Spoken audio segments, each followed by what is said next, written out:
Insert twice a week in every New York and Brooklyn paper." "Isn't it a little blatant?" suggested Bertram with lifted eyebrows.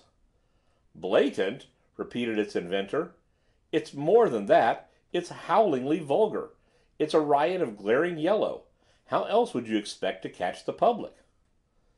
"Suppose, then, I do burst into flame to this effect?" queried the prospective adviser. "Et après, as we proudly say after spending a week in Paris?" "Après? Oh, plenty of things. You hire an office, a clerk, 2 stenographers and a clipping expert, and prepare to take care of the work that comes in. You'll be flooded," promised Waldemar. "And between times I'm to go skipping about, chasing long white whiskers and brass howitzers and B-flat trombones, I suppose?"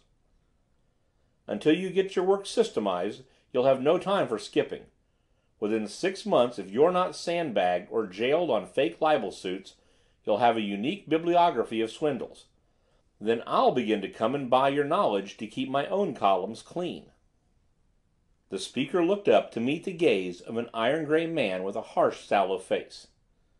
"Excuse my interrupting," said the newcomer. "Just one question, Waldemar. Who's going to be the nominee?" "Linder." "Linder? Surely not. Why, his name hasn't been heard." "It will be." "His federal job?" "He resigns in 2 weeks." "His record will kill him." "What record? You and I know he's a grafter, but can we prove anything? His clerk has always handled all the money." "Wasn't there an old scandal, a woman case?" asked the questioner vaguely. "That Washington man's wife? Too old. Linder would deny it flatly, and there would be no witnesses. The woman is dead, killed by his brutal treatment of her, they say. But the whole thing was hushed up at the time by Linder's pull, and when the husband threatened to kill him, Linder quietly set a commissioner of insanity on the case and had the man put away. He's never appeared since. No, that wouldn't be politically effective." The gray man nodded and walked away musing. "Egbert, the traction boss," explained Waldemar. "We're generally on opposite sides, but this time we're both against Linder. Egbert wants a cheaper man for mayor, I want a straighter one, and I could get him this year if Linder wasn't so well fortified. However, to get back to our project, Mr. Jones." Get back to it they did, with such absorption that when the group broke up, several hours later, Average Jones was committed, by plan and rote, to the new and hopeful adventure of life. In the great human hunt, which has ever been and ever shall be till the last bird flies into the last light, some call it business, some call it art, some call it love, and a very few know it for what it is, the very mainspring of existence. The path of the pursuer and the prey often run obscurely parallel. What time the Honorable William Linder matured his designs on the mayoralty, Average Jones sat in a suite of offices in Astor Court, a location which Waldemar had advised as being central, expensive, and inspirational of confidence, and considered with a whirling brain the minor woes of humanity. Other people's troubles had swarmed down upon him in answer to his advertised offer of help, as sparrows flock to scattered breadcrumbs. Mostly these were of the lesser order of difficulties. But for what he gave in advice and help, the adviser took payment in experience and knowledge of human nature. Still, it was the hard, honest study and the helpful toil which held him to the task, rather than the romance and adventure which he had hoped for and Waldemar had foretold, until, in a quiet street in Brooklyn, of which he had never so much as heard, there befell that which, first of many events, justified the prophetic Waldemar and gave Average Jones a part in the greater drama of the metropolis. The party of the second part was the Honorable William Linder. Mr. Linder sat at 5 p.m. of an early summer day behind lock and bolt. The third-floor front room of his ornate mansion on Brooklyn's Park Slope was dedicated to peaceful thought. Sprawled in a huge and softly upholstered chair at the window, he took his ease in his house. The chair had been a recent gift from an anonymous admirer, whose political necessities, the Honorable Mr. Linder idly surmised, had not yet driven him to reveal his identity.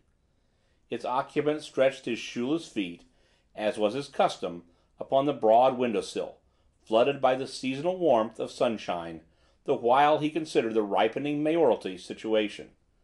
He found it highly satisfactory. In the language of his inner man, it was a cinch. Below, in Kennard Street, a solitary musician plodded. His pretzel-shaped brass rested against his shoulder. He appeared to be the scout of one of those prevalent and melancholious German bands which, under Brooklyn's easy ordinances, are privileged to draw echoes of the past writhing from their forgotten recesses. The man looked slowly about him as if appraising potential returns. His gravid glance encountered the prominent feet in the third-story window of the Linder mansion, and rested. He moved forward. Opposite the window he paused. He raised the mouthpiece to his lips, and embarked upon a perilous sea of notes from which the tutored ear might have inferred that once popular ditty, Egypt. Love of music was not one of Honorable William Linder's attributes. An irascible temper was. Of all the instruments, the B-flat trombone possesses the most nerve-jarring tone. The master of the mansion leaped from his restful chair. Where his feet had ornamented the coping, his face now appeared. Far out he leaned and roared at the musician below. The brass throat blared back at him, while the soloist, his eyes closed in the ecstasy of art, brought the verse part of his selection to an excruciating conclusion, half a tone below pitch. Before the chorus there was a brief pause for effect. In this pause, from Mr. Linder's open face, a voice fell like a falling star.